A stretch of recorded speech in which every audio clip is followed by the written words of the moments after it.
All right, I want to welcome Stefan Andreev as guest lecturer today. He has been a significant part of this course over the past, I think, 11 years. Is that right, Stefan? a long, a Yeah, long period, I and can't that's count that far. partly because his lectures are the most popular in the course, and we really are glad to have him come back again. His background is very interesting. He has a PhD in chemical physics from Harvard, and he has worked at the top firms on Wall Street, Morgan Stanley, Citadel, and now Two Sigma. So he's a really great person to share his expertise with us. So thank you, Thank you. Andre. Thank you guys. Very nice to meet you all. Big class this year. That's exciting. I like. I'll start with this before everybody gets tired. I wanted to say that we're going to talk about principal component analysis today, and some of the main things I want you to take away from this are this is a absolutely core data science tool in finance. That's number one. Number two, it's great to, like this kind of stuff, you only learn by doing it. So actually doing some kind of project where you use this toolkit is like essential for you to kind of really learn it. And three, if you ever want to get a job in finance, like I think having like some experience, having like done a project with this and having some familiarity with what this is about might help you during interviews quite a bit. We're gonna have lectures. The slides are. We're gonna have some. The slides are on the web, on the classroom website. In addition to that, there is a notebook, a Jupyter notebook, and a data set that I've used to prepare these slides to at least the first example we're going to talk about. I think that's a great reference if you ever want to see how you actually how this stuff gets computed, and if you want to do a final or a final project in the class,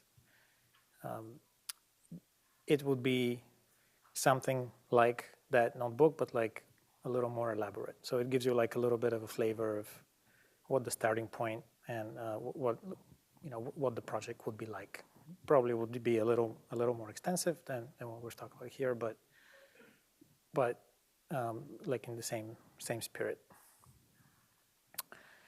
So that's so once now that we got this over with, let's talk about like what is PCA and where does it fit within the world of machine learning algorithms. And it's basically it's a method for unsupervised learning. So it's basically a method to cluster, reduce dimensionality to make sense of the data. It's not a regression, so it doesn't there's no causality implied when you use PCA, but it's a way to understand data better, especially data that has a lot of dimensions where things are many of those dimensions are highly correlated. Here I've listed a bunch of examples of where PCA can be applied. Generally, it's widely applied in large data sets, multidimensional data, like a lot of data. It's mostly like the actual calculations are mostly linear algebra, so it's efficient and fast and scalable. So, and this is one of the reasons people generally like to use it. I'm not going to go through all of these, but their applications are very widely. They vary widely across science, and in finance it's used very extensively as well. Okay, so first thing I wanted to talk about is kind of go through a visual example of these are some of these things that I'm going to talk about are like my mental toy models to understand, that I always refer to when I think about what is happening when I'm using PCA. In this example, do you guys see it well? Okay, good. In this example, I've prepared effectively 3 data sets, but they're really like one data set. There's like it's one. I've just made this up, right? It's just one. It's like one-dimensional data set, and all I've done is I've taken this one-dimensional data set and I've made it 2-dimensional by just adding an extra coordinate, like the blue line, the extra coordinate y, I made 0. And then I took this data set and I just like rotated it like 45 degrees and 90 degrees. And in this 2-dimensional world, like it's two sides. Each point has 2 coordinates, so it looks like it's 2-dimensional, but I know it's like it's 1-dimensional because I made it. And the key thing that PCA would do is PCA kind of would immediately tell you when it looks at this data that it's actually 1-dimensional. If just by like you download the data, you do the calculations, it's going to be 1-dimensional. So how would it work? PCA basically, you can think of PCA as like as a way to rotate the coordinate system, and we basically when you apply PCA to this, it will tell you. If you apply it to the blue data, it will tell you that the PC1, the first principal component. You guys have done, Peter, you guys have done the math part already, right, of PCA, yeah. So the first principal component is going to be the x direction. When you do the red line, it's going to tell you that it's like the 1-1 direction, and it's going to just discover this dimensionality. And okay, the first data set was like very, very simple because it's purely 1-dimensional. This one here is like kind of the same thing, but I've added a little bit of noise in the other dimension. And now when I apply PCA to this, it's going to tell me basically the same thing. PC1 is going to be the same. But PC2 is going to have a little bit of variance along PC2, along the perpendicular direction. So in both of these cases, A and B, it will tell me that PC1 and PC2 eigenvectors are the same.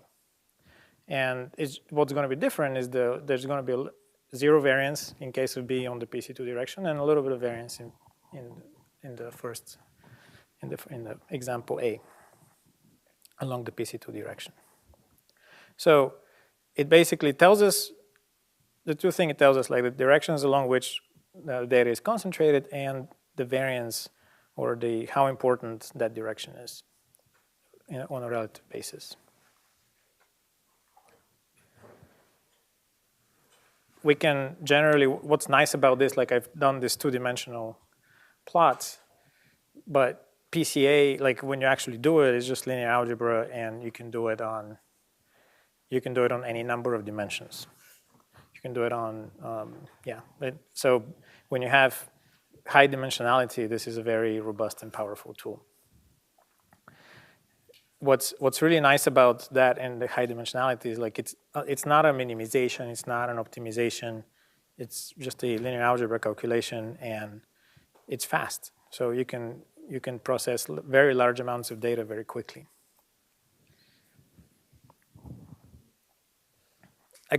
A very common, like when you use this in practice, like the answers that you get from, like the things you kind of learn from PCA are going to be, it tells you like a relationship between variables. Like in our first example, if you look at this diagonal line, it's going to tell you that like it's basically like y equals x is kind of the line, right? And then you can think, well, I can discover the same thing if I run a regression, regress y on x, and then it's going to tell me pretty much like the same. If I look at my diagonal line, it's going to tell me the same thing. And that is true in the 1-dimensional example, but I wanted to kind of give an illustration of what is the difference between regression and PCA. And the difference is like PCA is kind of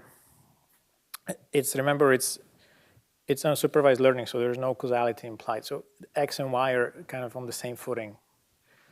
Each dimension is on the same footing. There's no special dimension that's dependent and one that is independent. So when you regress, this is like the same data set, and you can see here the regression of y versus x, the regression of x versus y, and the PC1 line, they're similar, They're not, but they're not the same. It's actually optimizing. It's minimizing the distance to the line, but like this is like minimizing the distance in the perpendicular direction, and the others are minimizing distance in the independent variable direction. So when you do a regression, so it's not exactly the same. I think it's good to keep that in mind, because sometimes, if you really want to understand how, like given an observation X, how I should model Y, maybe PCA is not the right approach. Maybe you should run a regression. But like if you want to understand the correlation structure of X and Y, of two variables, you don't have necessarily one depends on the other. You don't know anything about their relationship, then PCA is probably a more appropriate tool.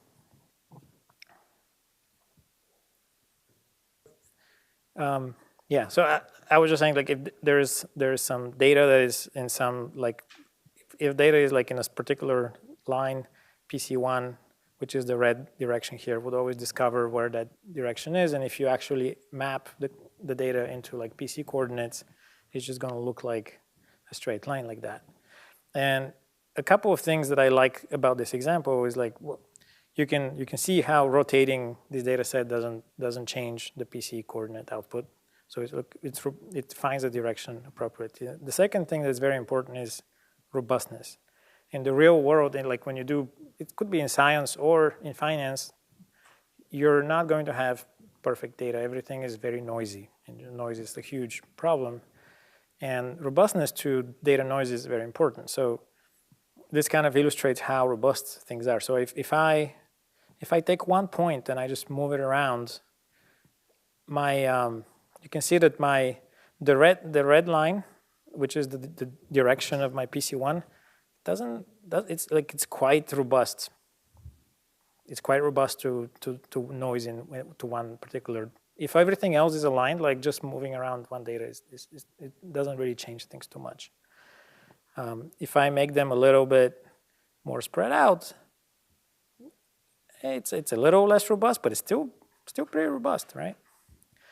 And the thing that I wanted to kind of say, like, what happened? People are just gonna, very often you just take some data and you just shove it into PCA, and you don't actually care too much before you even know what the data is, and you just put it into PCA. And PCA always gives you something. But suppose the data doesn't really have a dominant direction. Then the PCA algorithm becomes not robust. So you can see now, look, I'm moving one data, and look what's happening to the coordinate. One data point is, I can just move that a little bit, and like it's just completely giving me, the output is like super sensitive to any noise in the data.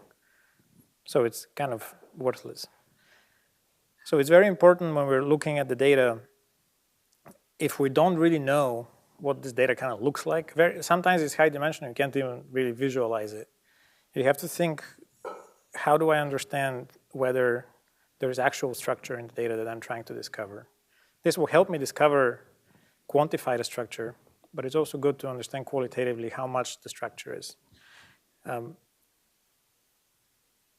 One thing that PCA also, like part of the PCA analysis and the output, yes? Do you have any like tool for like wiggling around the points to see how robust it is, to see if the data is actually constant eigenvalue? Well, no, but it's not, I don't have, like you can write tools to do that, but like I think what you want, like one thing that you can do that is very important is to kind of, when you do your PCA analysis, is to look at the eigenvalues. Because very often people like look at the eigenvectors and like, oh, these are my directions, and I'm gonna project things, and I'm gonna assume that everything is like factorized nicely. And like we don't really look as much at the eigenvalues, but it's very important to look at the eigenvalues. And the reason is that in this example, when there's no dominant direction, the eigenvalues, which measure the variance along each direction, would be very similar. So when you're using a principal component, like a first principal component, you want to make sure that the eigenvalue of that component you're using is like quite distinct from the rest of the eigenvalues. in finance, we'll see later, like we're dealing with a time series of PCA. Like every day you construct a PCA model. So anything that's a number here, like the eigenvalue, is actually a time series of eigenvalues. So the thing I look at a lot when I'm doing analysis is I look at eigenvalue plots in log space. And I want to see that each distinct component that I use, ideally, you want to see it that is like an order of magnitude different than the next one in variance,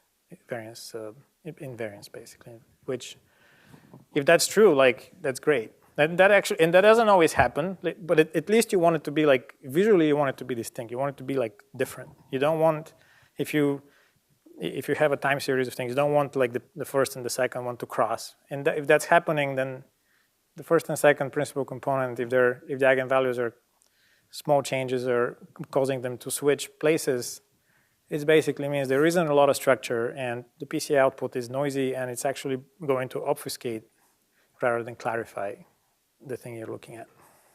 I've put here like a little bit of math notation. You guys have done your math lecture on PCA, so we can be relatively quick here, but I do want to go through it. The main thing is like you have your data. Data matrix is generally like there's n observations in p dimensions, and we think of that as a matrix. And then if this matrix is X, then every day's observation are vectors of size P. And then you have a covariance matrix, which is XT times X.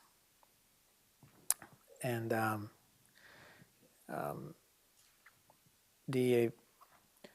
then like I've here like defined the WK or the orthonormals vectors representing these are the eigenvectors, WK, and then I've written down the math of how you do the projection of data onto principal components, and how you compute the variance. How do you get these vectors? Well, you could take your data, compute covariance matrix, feed it into an eigenvalue calculator, which is basically in my work, our data is not really, the number of dimensions is not actually that high, so that's okay.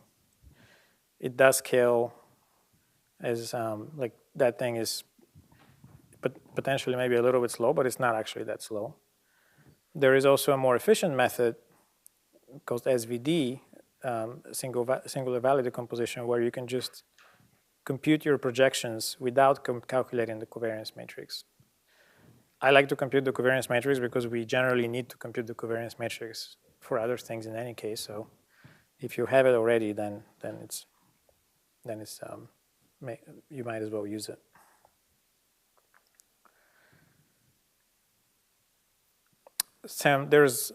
I've listed here some properties of this eigenvector matrix that are important.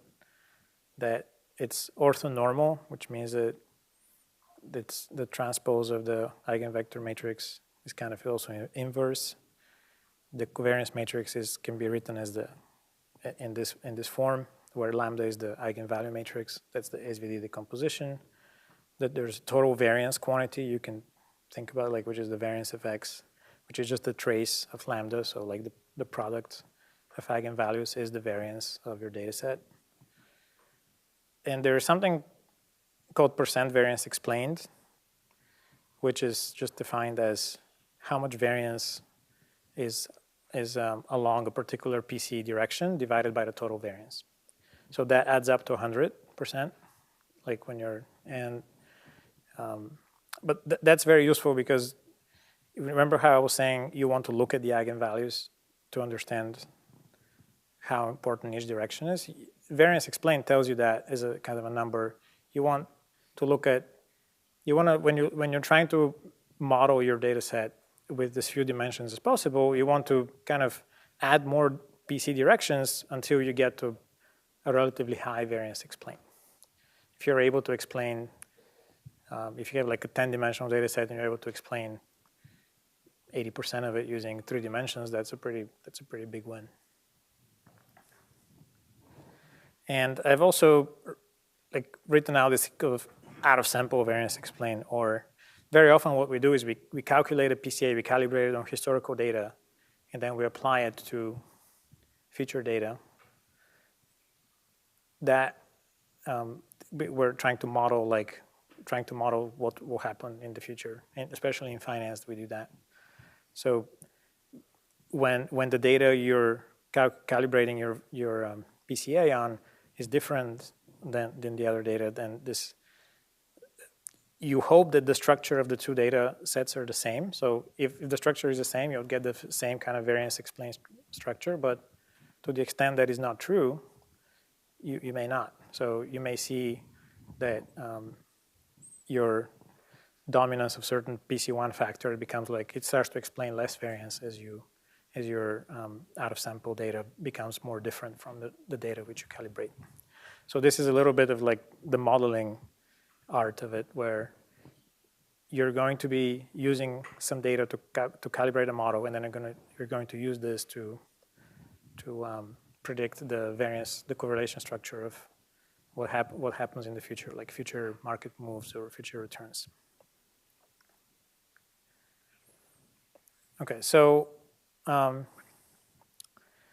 typical, what do we generally do when we apply PCA? We're going to take our data set, we're going to demean it, and then maybe we're going to normalize the variance to 1.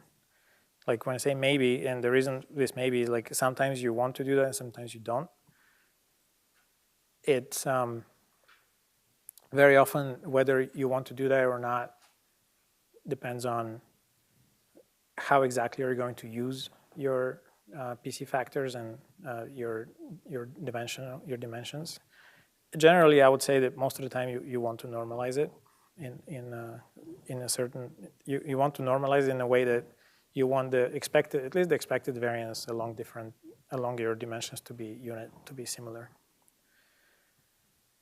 Then you're going to compute your covariance matrix and calculate the eigenvalues. And then you're going to order them by decreasing eigenvalue.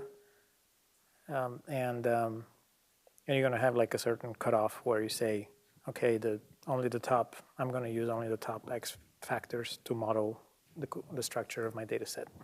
Yeah. So you say like maybe you would normalize it. What would be like a concrete example of like where it would be better to not normalize it?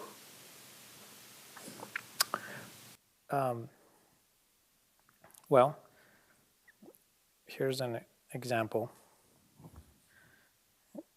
So yes, I would start with this. So this is an example of like, it's a little bit of a toy example, and now I'll talk about a real example. So in this toy example, there's the blue and the red data set. And the red one looks that it's kind of one-dimensional. And the blue looks like it's just a blob. There's no direct dimensionality. So if I tell you, okay, should we use PCA? Is PCA going to work on the blue data set? Is it going to reduce dimensionality? And the answer would be no, because there is no dominant direction. And in the red one, it definitely will. It will pick the right direction. Now, what's fun about these two examples is that these two are the same data, except in the blue data set, I've normalized the variance along X and Y. And in the red one, I haven't. So if these two dimensions were, temperature versus temperature in Seattle versus pressure in Atlanta or something, they're kind of very distinct and generally like different things, where you're only interested in correlation and the relative variance is not very meaningful, then you would want to normalize it, because otherwise the units are not going to be, you want to have like somewhat related units. So the units will be standard deviations if you normalize it. If you don't, the units will be arbitrary and it wouldn't really make sense. On the other hand, if this was like, if x-axis was your grades on quiz 1 and y-axis was your grades on quiz 2, these two are like the same units now. And you may not want to normalize. You want to actually, like these numbers are meaningful relative to each other. So there's not necessarily, like you want to actually model the actual grades, including the variance of quiz 1 and quiz 2. So there is no necessarily need to normalize it. That makes sense, thank you. Yeah. But it's like that part is, to be honest, that part is very much the art of things. we have a lot of discussion at work. Are we normalizing it? How are we normalizing it? What are we using to normalize it? Like, that's like, you'd be surprised. Surprisingly, this is sometimes cutting edge research is to actually understand how you normalize it. These are the things that actually make a difference. The other thing I mentioned is we need to demean the data set. Why is that important? Because remember, the principal component analysis is a rotation. So it always rotates around 0, 0, 0. So what 0 is, it matters a lot. And this is two examples of the same data set. These two plots are the same data set, but one is like not demeaned and the other is demeaned. So this one here is centered at 0, and PCA finds that there's a direction, dominant direction, it finds it, it works like it's supposed to. This one here is not centered at 0. Like for example, let's say you do a bunch of stock prices, like you just put prices into PCA.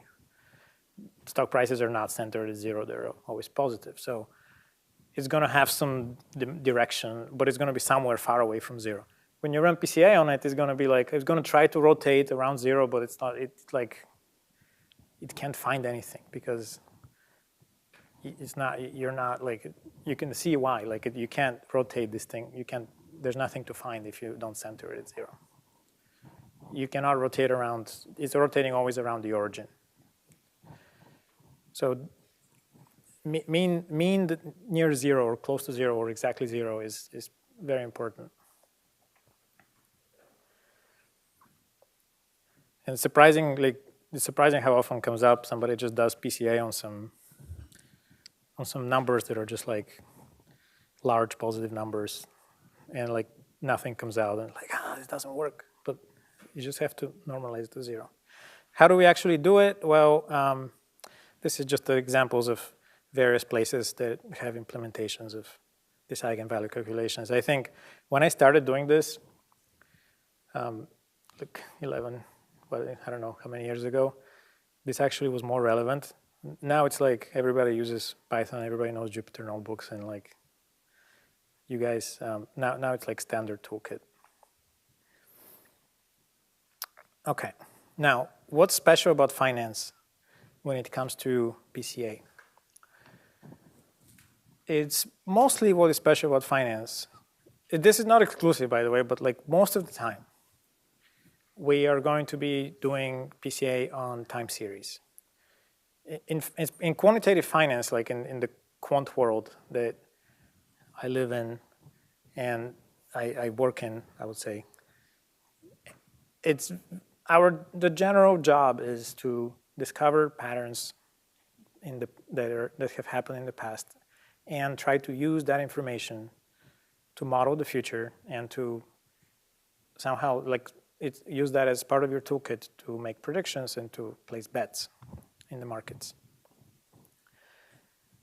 So every day, every trading session, every observation is an opportunity to bet and to make predictions.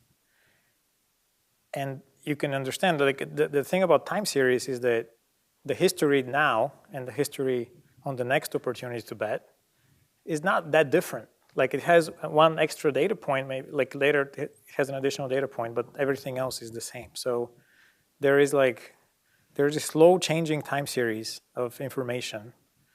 And how we handle that, there is a whole time series data science class that one can take.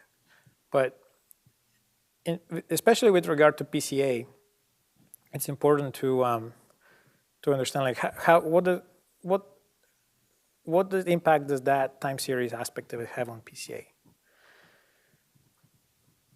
A couple of things I think are important. We generally are going to be interested in modeling the changes of variables, like not the levels. Part of that is that thing I was just talking about, which is demeaning. And part of it is that when you make bets in the market, you make money based on how things change after your bet, not the price, the absolute level of where the price is at. So like returns are what matters, not the price of something, the absolute price. Then the next thing is like, okay, so when we have our data in finance, like generally the data is the historical returns or history of something, history of prices, history of returns, history of anything of whatever you're modeling. It doesn't have to be just prices. Could be anything, any technical indicator. And that means that every day there is a history that is similar but a little different. So the history changes, your information about what has happened changes slowly. And that means that when you're looking at your PCA, you have to now define how am I going to define my data matrix, which I'm using to calculate my eigenvectors and eigenvalues. And one of the main choices are how long of a history I want to use, and how do I weight history, more recent history versus further away history. And these are some of the main hyperparameters of principal component analysis in finance. How many things I'm including in my data set, how far back am I looking, how am I weighting those observations as I pass through time. And then the last thing is like the robustness of the data. Very often there is a trade-off between including more data points, but each marginal addition of data, like each marginal dimension of data that I'm looking at could be less robust. Like there's like, and we'll talk about in the examples later on, but there's we have to think carefully about how robust the data we're putting in is, because if it's too noisy, if it's not representative of where our bets are going to be, then it becomes less relevant to our modeling down the line. On the other hand, if we don't include enough, we're also going to be missing opportunities to understand the structure, the information. So again, that's part of the art of the practitioner, is to actually kind of have some feeling of, have some intuition about what I should include and what I should not include. And we'll talk about an example here. The first example and the main example I want to go through is applying principal component analysis to the United States bond market. Yes? I feel like you mentioned that you're applying PCA in this case to this time series, really like historical, described historical. But is there, you kind of play with the like granularity of the time series as well, like the different, I guess, window sizes, I would say, of like how granular the data is going to be, whether it's like second. Yeah, that's a whole other dimension of how granular it is. Absolutely right. It's not just about how long of a history, but how granular it is. Like the examples I'm going to show you right now are based on daily observations. But why did I decide to use daily observations? The short answer is like, and by the way, very often in my work, we use daily observations.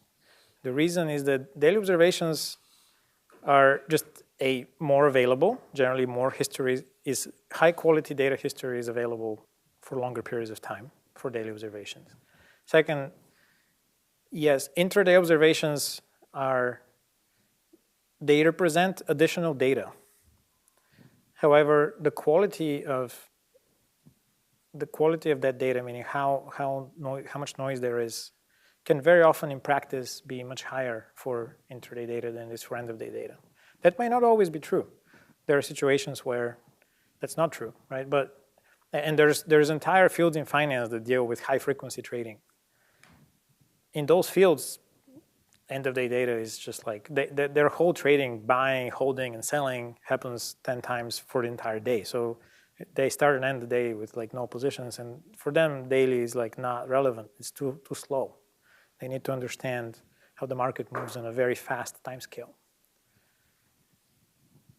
So how often, like how you sample time is a whole other story. And basically how we sample time is going to impact the units of volatility. Because volatility is measured in units of square root of time, basically. So it's very important to know that and have to understand, to keep that in mind, that whatever the frequency of sampling is, that's going to give you effectively the unit of your volatility. And then if you want to annualize it, like you need to apply appropriate factors. And comparing volatilities of different units is not going to be meaningful. So that's important. Okay, going back to this example, the US bond market. So why is this an interesting example? Like, I work in fixed income, which is basically where we trade bonds and various derivatives of bonds. And those are the biggest markets in the world, like there's a huge amounts of money being transferred. They're not necessarily the most volatile. Equities are much more volatile, but they are extremely deep, extremely liquid, and they also allow like people who trade in them to take large amounts of leverage. So even though they're not by themselves that volatile, if once you take leverage, you can increase volatility by taking leverage. So you can actually make, you can construct portfolios that are actually quite volatile and deliver substantial like market volatility and returns. So there's a lot of a huge industry of money managers, hedge funds that trade fixed income, and the U.S. bond market is the kind of prototypical example of fixed income. It's the most liquid in the world by far, the most well-structured. So it's a great example to play with. Another reason I'm using it is because there is pricing data from the Federal Reserve that is freely available. And that's the data that we're going to use right now to do our analysis. This data is like, it's actually quite high quality data. And I think that if you want to do a project, like this will be a great data set to play with, because it's real and it goes on for a very long time, and you can apply our PCA techniques to it. So the first question to ask is like, remember, like, we have our data set now. What does it consist of? Well, in the United States, the U.S. Treasury issues a bunch of T-bills, short maturity bills, that they raise money. That's how they raise money for the debt. But the part we're going to concern with is going to be the U.S. Treasury notes and bonds, which are kind of the longer dated instruments that U.S. Treasury issues. They issue on a very regular basis. Every month, there is a schedule of auctions that is very well known and repetitive. And they always issue like a 2-year bond, a 3-year bond, 5-year bond, 7-year bond, 10-year bond, and a 30-year bond. And there's actually now a 20-year bonds that started about like 3-4 years ago, but we're not going to look at that right now because it's very new and it's not as liquid. So we're just going to focus on these. And the other thing about these bonds is that they're all debt of the U.S. Treasury, so they're very, in a sense, they're very similar. Like if I give you money for 6 months, and I also give you a separate loan for like 3 years, I've given you 2 loans. The first thing that these 2 things they're basically, you still owe me money, right? Yeah, one is longer maturity than the other, but like you're still owing me money. So in terms of the way the price of these securities evolves, they all depend on the interest rates, the path of short-term interest rates of the Federal Reserve and the expectations of that path. So they're all derivatives of that. The implications of that is that the returns or the changes of bond yields are very highly correlated. So here on the bottom right, I've shown the correlation matrix of changes. And you can see that these numbers are very, very high. So this is a data set where everything is very, very highly correlated. Prime candidate for PCA. Whenever you see a correlation matrix that has high concentrations of high correlations, prime candidate of PCA. So what are these numbers I'm looking at? On the left chart, I've shown the US yield curve. So on any given day, we can observe the prices of 2-year bonds, 3-year bonds, 5-year bonds, 7-year bond, 10-year bond, 30-year bond. What is the price of that? And I don't know if Peter, have you guys done bond math yet? A little. So we know the prices where these things buy, so they're very transparent prices, and we can convert prices to yields. So basically, a yield is like the implied rate of return of the bonds, effectively, given its price over the course of its maturity. And then when we plot these yields, on this plot here, I've plotted the yields. The yield is on the y-axis versus the maturity of the bonds, and I've sampled 5 days from history. And this is what's known as the yield curve. That is the most important input of macroeconomics in the world, is the US, the shape of the dollar yield curve. Sometimes, most of the time, the yield curve is upward sloping, so people require a bigger return to lend money for longer, and the US Treasury generally requires that. But sometimes that is not true. Sometimes you can see this top blue line, sometimes the yields actually starts out downward sloping and then flattens out. So these yields can have a variety of shapes. And this is just the level of yields. What we're betting on is the changes. So we're betting on how this curve evolves day to day. And you can see from these yield curves that you can imagine how if I was to show you a movie of the yield curve, it's going to kind of flop around. It's going to be like a little string that's flop around, but it's going to be going up and down. It's going to slope like this. It's going to have a whole set of dynamics. And that dynamics and those dynamics is what we're trying to kind of model with PCA here. Bonus question is, do you guys know what is the shape of the yield curve now? What does it look like? Are short-term interest rates higher than long-term interest rates?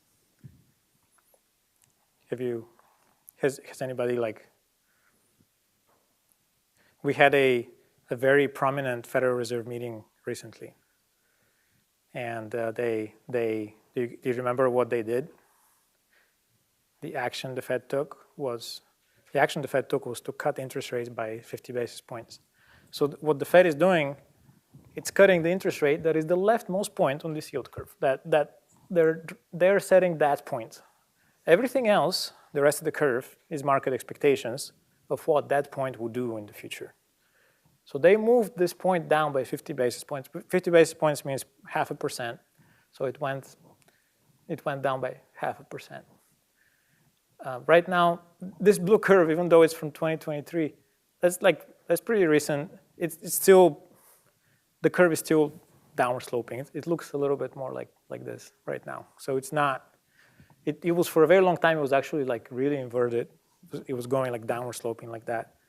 Now the back is starting to flatten out, but it's still quite high in the front end and downward sloping. So that unrelated to what we're talking about, but kind of a fun fact. Okay, so now when we look at yield changes, when we look at we take our data, we compute yield changes, so the changes of yields on day to day. We should demean that data set, but generally demeaning it doesn't really help that much because the mean is going to be very close to zero. Because changes are, sometimes the yields are going to go up, sometimes they're going to go down. You're not going to have, over the history of 20, 30 years that we're talking about here, you're not going to have a large mean. Still, it's always good practice to demean it. Won't change much the result. But then we take this. In this example, I didn't actually normalize the variance. I think we just left it in there. So we did PCA on covariance matrix. And the reason is that the units, the yield changes they're comparable units, and there is looking at the PCA without normalizing the variance is actually like, it's a very meaningful output. Like it's we want to understand how volatile. It's going to tell us something about the relative volatilities of points. So when we do that and we look at the what I'm plotting here on the top are the eigenvectors. So the principal component factors, the shapes of the principal component factors on variance days. So this plot can be confusing, right? And I want to make sure that we're all on the same page what it is. This is the shape, this is the yields. Then we take these yields, we look at the changes of yields, and we put them through PCA. And remember, the output of PCA is eigenvectors and eigenvalues. Eigenvectors means every point, like 2-year, 3-year, 5-year, 10-year, 30-year, everything has a number now, a loading. We call that the number, the eigenvector coefficient. I call that loading. That's a term that we use. That loading is, again, there's a time series of those, and I'm plotting here a select, like 5 different dates in history of what that eigenvector looks like, what the first principal component looks like, what the second principal component looks like, what the third principal component looks like. These are like snapshots, like 5 snapshots in time, and I'm plotting maturity versus loading. And there's actually 3 dimensions here. There's maturity, loading, and time. So I can show you a 3-dimensional plot, but that would just be like confusing. So I'm showing here cross sections. So these are various cross sections on time, and you can see that there is a clear and persistent pattern in what the eigenvectors look like. The first one, PC1, is called the level. That basically means that that is like all the loadings are positive. So it means when the yield curves move, generally they move up and down together when in the same direction. So if 10-year rate is going up, probably 2-year rate is going up as well, 5-year rate is going up as well. And hence the term rates are going up. Rates are going up means like generally speaking, everything is going up or down, and that's the most. That is the move that explains most of the variance of the yield curve. But on top of that, now there's a second move, which is we call this PC2. And when we look at the shape of it, we can say, oh, it starts out negative at the front end of the curve, and it's positive on the back end of the curve. That's the slope. So that's kind of a steepening of the curve versus flattening of the curve. That is the second PC factor.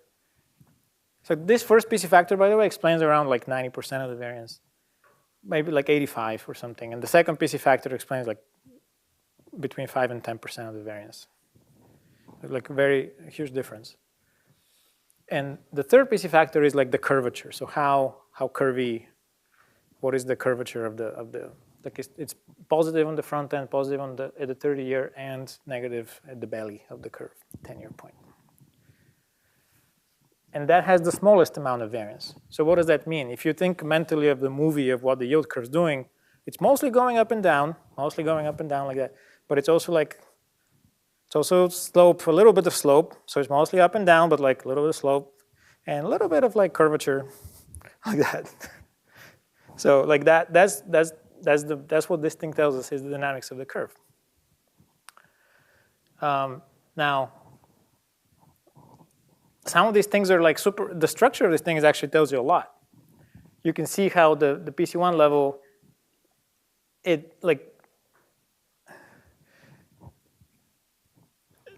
the maturity at which it starts out steep, upward sloping, and then it levels out. The maturity in years at which it levels out I've plotted here what the maturity is at which it kind of levels out, where the short-term rate decoupled from long-term rates. And if you plot that in time series, you can kind of see that it was very short, like monetary policy was basically only governing the short end of the curve up to 2 years, up until right after the post-financial crisis. And then the Fed became very, very powerful. Post-financial crisis, the Fed said, we're going to keep rates low for a very long time. And all of a sudden, this thing exploded. It became very, very, very high. So like basically, the short-end rates were governing effectively the rates up to 4 or 5 years. And then up until COVID, it started to decrease up until COVID. COVID happened, Fed came in and said, we're going to bring the bazooka, so we're going to, everybody's like, okay, they're going to keep rates low for a long time as well. It exploded again, and now it's back down again. So that is like, that's already something that is kind of like a regime indicator. You can see how the market behavior is reflected in the shape of these PC factors. That tells you so much about what's going on in the market when you look at the details of these factors. Something like, where is the bottom of PC3? Where is the belly? You can see that sometimes it's at 10 years, sometimes it becomes close to 5, sometimes close to 15. That's also a regime indicator. PC loading stability. So here, I'm taking this graph, PC1 graph, but instead of plotting loading versus maturity, I'm plotting loading versus time, and each maturity point is line. So that tells me the stability of my loadings. Generally, you want to look at that because you want factors that are stable. And PC1 loadings are pretty stable, but these, and where the changes in PC1 loadings, they're very often like, they're quite meaningful. Like you can see 2008 crisis, 2-year rate. This blue line is a 2-year rate, the short end. The short end becomes very volatile. Nobody knows what the Fed is going to do. There's a lot of volatility. It then collapses post-2012. Like the Fed is not doing anything. So the 2-year point is not moving. Then it goes up. Maybe the Fed is going to move. And then after COVID, it also collapses. And now it's back up again. The Fed is very active right now. This ends in like 2023, this data set. If I make it a little bit longer, you see this line actually went very high in the recent history. So all of that is, these things are like, they all come from this data, but they tell you a lot about the behavior, the regime, and the dynamics of interest rate market. This is the variance explained. I think this is like this is a way. Remember how I was telling you how we look at eigenvalues and we want to make sure that they're well segregated? Well, this is a way to look at it.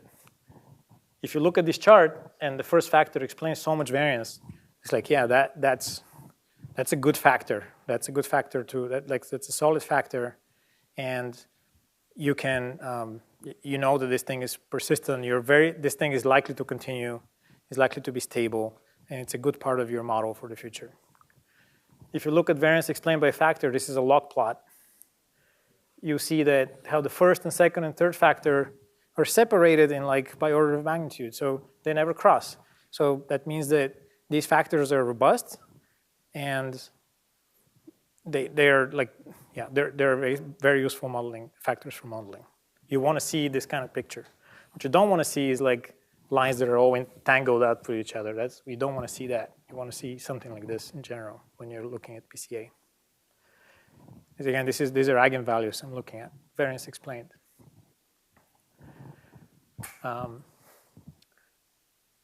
And this out of sample covariance is like this is basically when I calibrate my PCA. Remember if I take a single data set, however I choose it, and I run my PCA, the PC1 projections and the PC2 projections are going to be uncorrelated with each other by construction.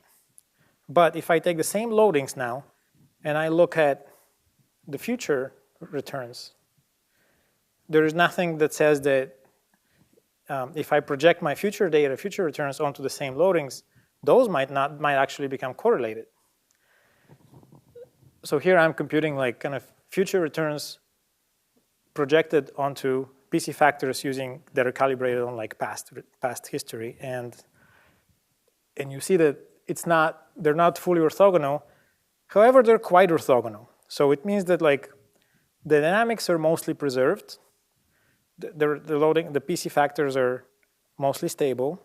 This is not like, this is something you would expect, you would hope to see. You don't want to see these numbers, off-diagonal numbers, to become like 30, 50%. That would be like, that means that your PCA model is quite unstable. But if it's like, if your out of sample correlation is pretty small, that's a good thing. And now, what do we do with this PCA? Well, one of the key things is like, okay, I want to go back to this slide for one reason. Suppose you say, well, I want to bet on curve, I want to bet on the second factor, or I have a model that I want to bet on, like curve steepening, or relative value of 10-year bonds versus 5-year bonds, or 30-year bonds versus 10-year bonds. I can use PCA to isolate effects that are idiosyncratic to particular points on the curve, to particular factors. And I can basically say, well, if I hedge out the vast majority of the variance by hedging out PC1, and I look at like the residual, PC1 residuals, which is PC2 and above, what can I say about those returns? How can I model those?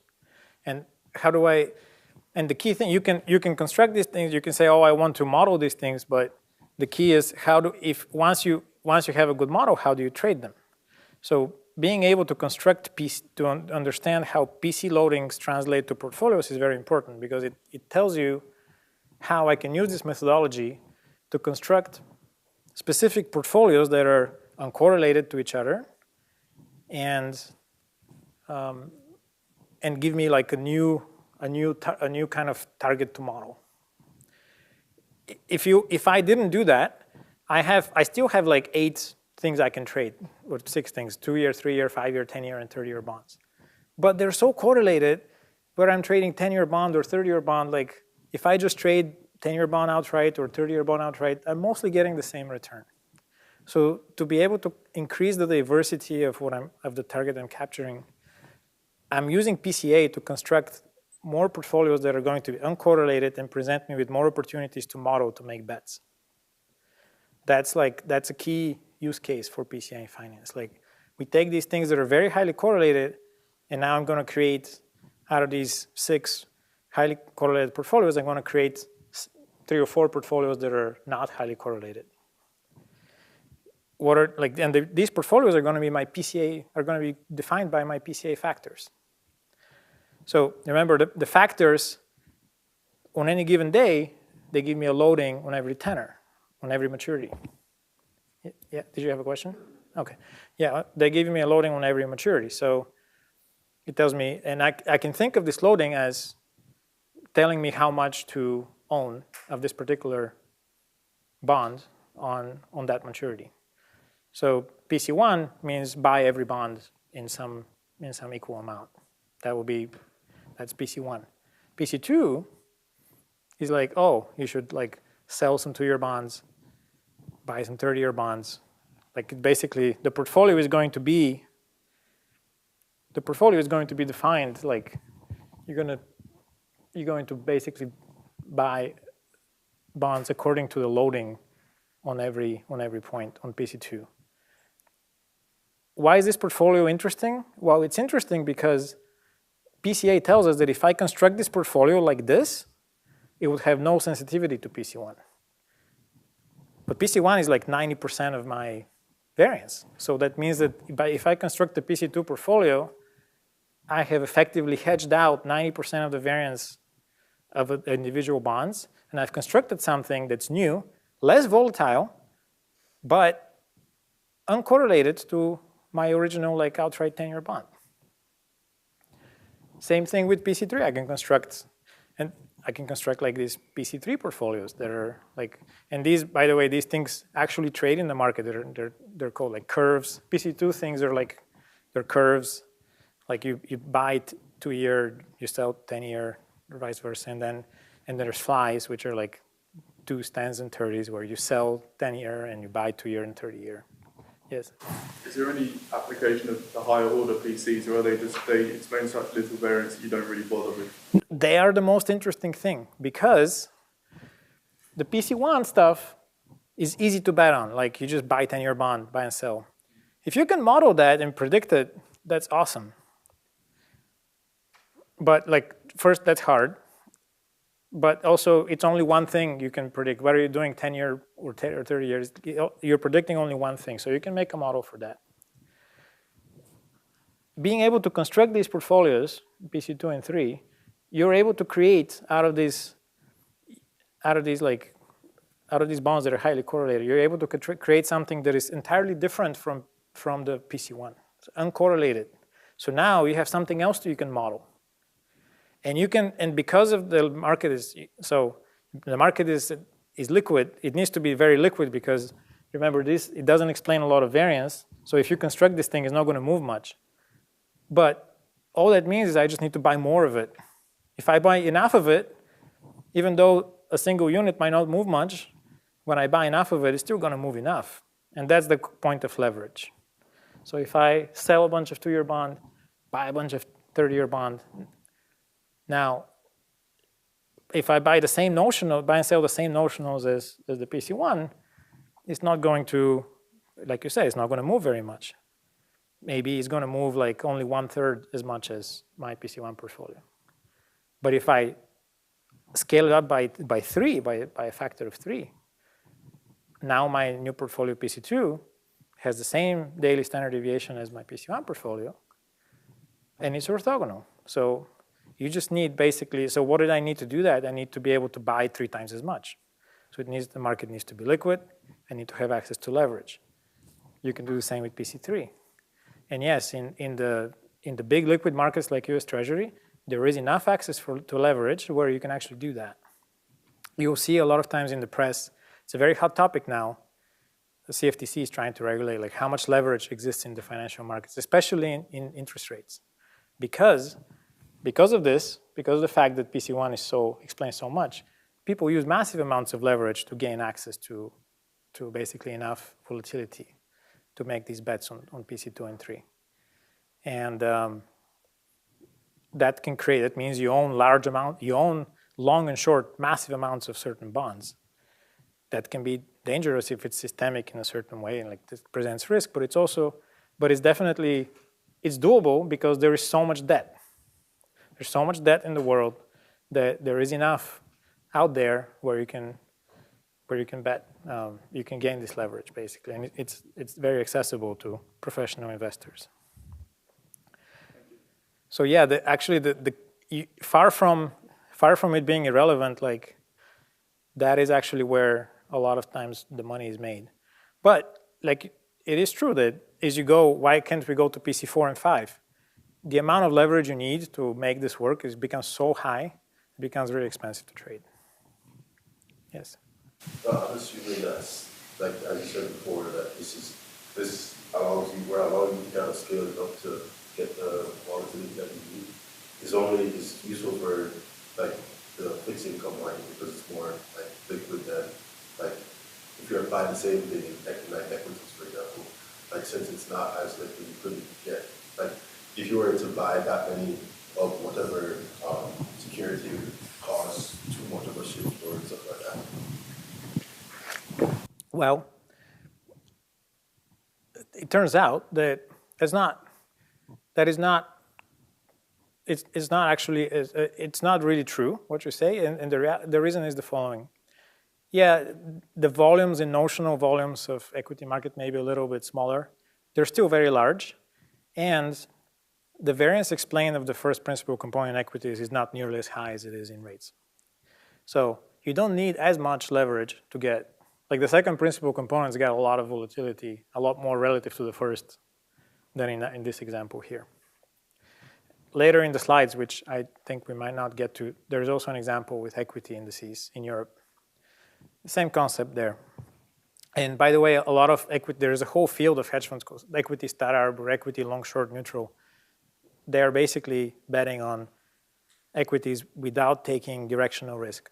So everybody's trying, all these guys are hedging out PC1, they're taking leverage.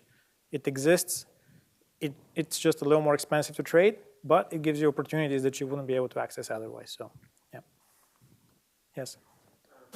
I was curious for like some fixed income products, especially ones that are more liquid, they might trade like one rarely and two around specific events. So like the prices that you see aren't necessarily indicative of how the prices would have traded like a day or two before that. And how do you think about like how to like I guess clean data in a way, or like understand that there's a lot of idiosyncratic factors that go on with fixed income products, especially ones that are more liquid?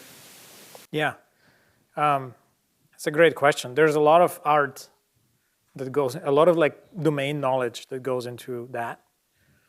In this example with bonds, yeah, there is certainly events that where the market is very volatile, and when we look at daily returns, if I look at like 10 years of daily returns, and I'm going to estimate like a standard deviation, and I'm going to say, well, on average, on average, yields move by, I don't know, 5 to 6 basis points per day, something like, that's roughly how much they move. And then I say like, well, if I'm sitting there and tomorrow is, like there was this example in August that there was a huge like, there was a huge number that comes out, a huge print that was related to inflation. And on that day, if you look at the price the day before versus the price after that announcement, the volatility that people expected on this day was probably twice as high. So people expected the standard deviation of daily move that was priced in was probably like 10 to 12 basis points per day. Okay, does that mean that all this is irrelevant? No, it's not. It just means that when you're thinking about the risk you're taking, you have to understand that if you take a certain amount for the same the same number of bonds or the same number of like the same investment that you hold, if you hold it on that kind of a day, you would just have a lot more risk. So when you're doing your risk management, you have to account for that. Do you want to do that? Do you want to hold it? Do you want to maybe shrink your position? Or if you have a view, maybe you don't want to shrink your position. But that, you have to just be aware of it. The correlations are very likely to continue to hold. Sometimes things happen, COVID happens, for example, COVID hit. These loadings, the dynamics of the curve changed overnight. Like the PC loadings, the way the curve started to behave, like the central bank came, there was an emergency cut, and things changed like super quickly. Being able to reflect that in your model is very important, because now if you're trying to take a PC2 bet, but your PC loadings are not indicative of how the current dynamics are, you're going to be ending up taking like massive leverage, but you're not really PC1 hedged, so all this leverage is going to produce huge amounts of returns and noise in your P&L. So these are the practical questions that you face when you're actually doing this thing. How do you, and remember, you need history to train your model. So you're sitting there, COVID happened, there was a big emergency cut from the central bank. They cut like 1% in one day. And you know it's a new world, but there is no data on how the new world is going to behave, because it just happened 2 days ago. You don't have 10 years of history to calibrate your PCA model. So what are you going to do? And there's a lot of answers to that. You can look at implied markets. There's a lot of answers to that. But how you answer a question is that's critical. That's critical, yeah. Kind of follow to that. Yeah. Do you think like it's worth in some sense almost like slicing up your data into those pieces where you think like things will behave in similar fashions, and then like I guess using PSA or something, some other model to better understand how they behave in those specific like regimes or different times? Yeah, that's certainly a thing. That is a thing that you can do, like regime specific. You can group together data that are specific to this regime, like, oh, I'm going to look at right now the Fed is cutting rates. I'm going to model my curve behavior not by looking at the last 5 years of history, but I'm going to look at like join together historical periods where Fed was cutting rates and just look at that. Like it's an approach and it's a sensible approach. Like now, when you do that, you're introducing other. Yes, the Fed is cutting rates, but there are other things that were not the same. So there's no like perfect answer in that, because again, you're still trying to use the past to predict the future, and there is no perfect answer, but there are many valid answers.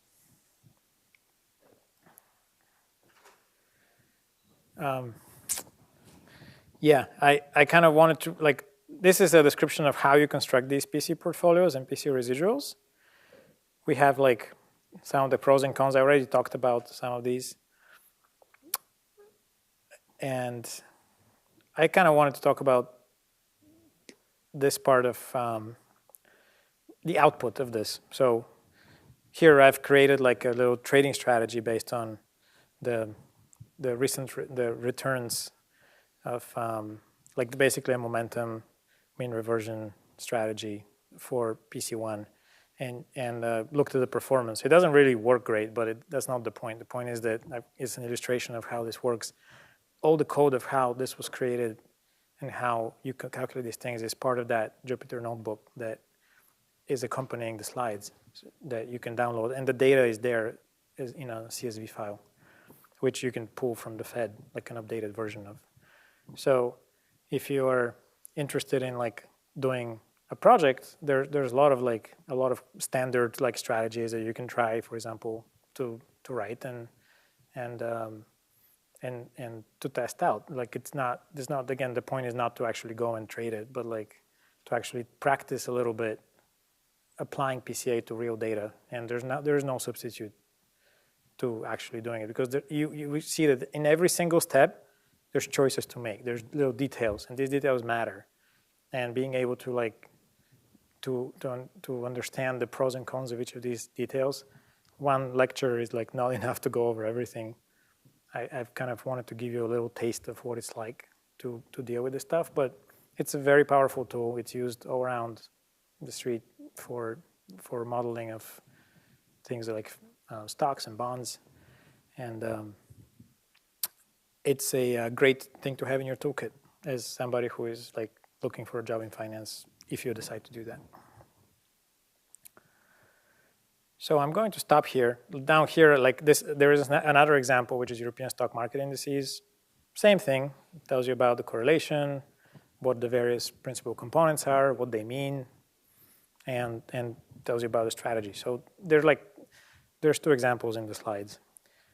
We don't need to go through both of them. I know that in 5 minutes you kind of have to leave, so I wanted to give a little bit of time for questions and for discussion. I thank you so much for being so active and interactive, rather. You guys have asked more questions in this class than it's like definitely one of the top like question asking classes in my experience doing this class. So I love that. That shows that like this stuff is interesting. So I'm very happy to hear that. So like, yeah, I definitely wanted to ask if you have any questions, and in particular, if this is clear. I really want to make sure that this stuff is clear. These top three plots, what they represent. Yeah. Is there any chance you could explain the bottom left one? Yeah. So the bottom left one, basically, so if there's two PC1 shapes, this is date 1, and there is one that is date 2. I kind of said, well, what I'm looking for is basically I'm looking for the point, maturity point, where the loadings cross a certain threshold. Because at the end, both of these are going to be kind of relatively flat towards the back end. So basically 10-year bonds and 30-year bonds, when the rates move up and down, they're going to move like the same amount. But on the very front end, that's not really true. And why is that? Well, on the very front end, the rates are governed by the central bank. So central bank is saying, we're going to set the rates here. Expectations can vary for what happens 10 years down the line, but expectations of what's going to happen over the next couple of months are not going to vary very much, because that is basically the Fed sets that. The Fed tells you what is going to happen. So the loading of this PC1, like that front end point is like much less volatile in general. That can change. Like it could also be that in the last couple of months, the actual shape of the PC1 factor was probably like that. And the reason is that the front end was so uncertain. Nobody knew, are they going to cut? Are they going to hike? Like we don't really know what's going to happen. But generally speaking, the front end is going to be less volatile than the back end, because of the fact that the Federal Reserve they control the front end part of the curve. So what I'm plotting is effectively, at what point does the loadings cross a threshold? And if the Fed controls the curve, if people believe the Fed is going to have, if there's clarity on the Fed's policy over a longer period of time, we're going to have lower loadings on the front of the curve for longer periods of time. And if there is less clarity, that period is going to shrink, meaning, yeah, they're always going to control the front end, but like, how quickly do we decouple from that? And that's what I'm plotting here. I'm taking on every day, I'm taking this point. This is on day one, it's going to be here. On some other day, it's going to be here. And I'm plotting a time series of that point. Like at what time in maturity years, like at which maturity do we cross the threshold? Could you explain the connection between the curvature and the macroeconomic situation? The curvature and what? The macroeconomic, Yeah, right. Yeah. Right, so the PC3 shape, remember, was like, this is 0, and it's like positive, negative, positive. So the short end and the back end are like, basically like, there's once you hedge out the curvature and the levels, what remains is like once you hedge out the slope and levels, what remains is the curvature. And the question is like, at that point, how does the curve move? And I can give you two examples. In dollars, you can see that most of the time, the bottom of this graph is at like around 10 years, 10-year maturity. So that means that like, once you hedge out slope and curvature, 10-year bonds are going to be anti-correlated with 2-year and 30-year bonds. So it's going to like move around like that with where the belly of the curve is 10-year point. Now, if I look at another country that is like more like an emerging markets country, for example, like Mexico, it's going to look like this, where this is going to be around 5 years. What is the significance of this? Well, it tells you, like you can think of this as like the curve has distinct like parts that different things drive it. The very front end we said is central bank. Then there's like a period after that is really mostly driven by inflation expectations. And then the very long end is, a lot of it is about growth expectations. And the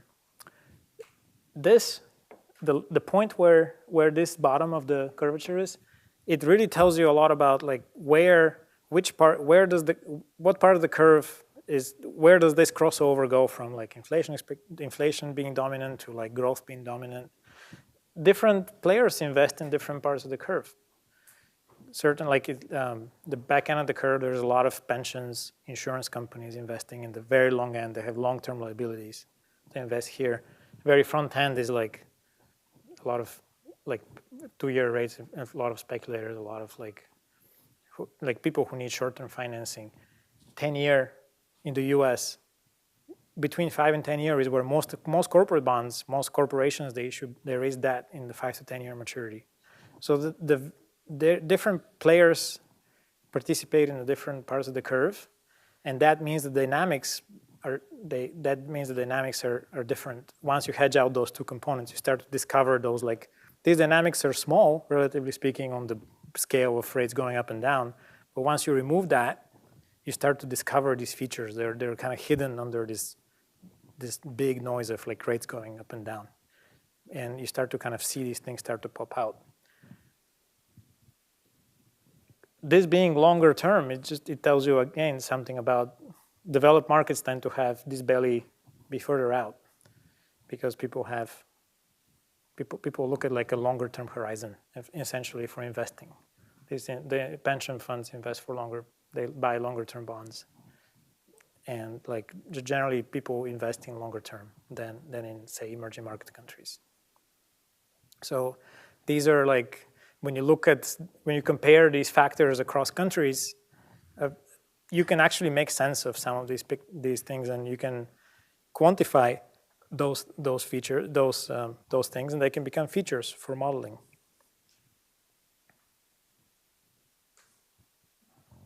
One more question, perhaps? Yeah. For a lot of fixed income markets, you're not going to be able to get prices easily for something like U.S. Treasury. Like, is there a way in which, like, by trying to ask for like transactional pricing, you do like synthetically create data that others would have? Yeah, getting access to good data is step one in every quantitative finance project. I would say that like that may be true, but you can like there's ways to get it. First of all, there's bond futures, which are effectively futures on bonds. Those trade on exchanges. The data also tends to be pretty high quality and readily available. So there's ways to get it, but like, yeah, for every particular market you look at, there's going to be certain data quality issues you have to overcome. U.S. market is the easiest for that. Now, it's part of, for example, that's why, for example, if you're going to do your project, you're not going to look at like South African rates because it's just like hard to get good data. But if you're in a hedge fund, like maybe, it's worth getting the data and putting some effort because maybe you have less competition there. You can maybe make some money, or maybe you have some ideas where you could model it, where you can actually have some predictive power in South African rates. So you make that investment of time. But it's all part of that. The less the data, the harder it is to get the data. Usually means that there's probably going to be more opportunities for quantitative modeling because it's hard for everybody. If it's easy, then everybody can do it. So you always have to be on the edge of the wave to make money. Great, thank you so much. You're welcome.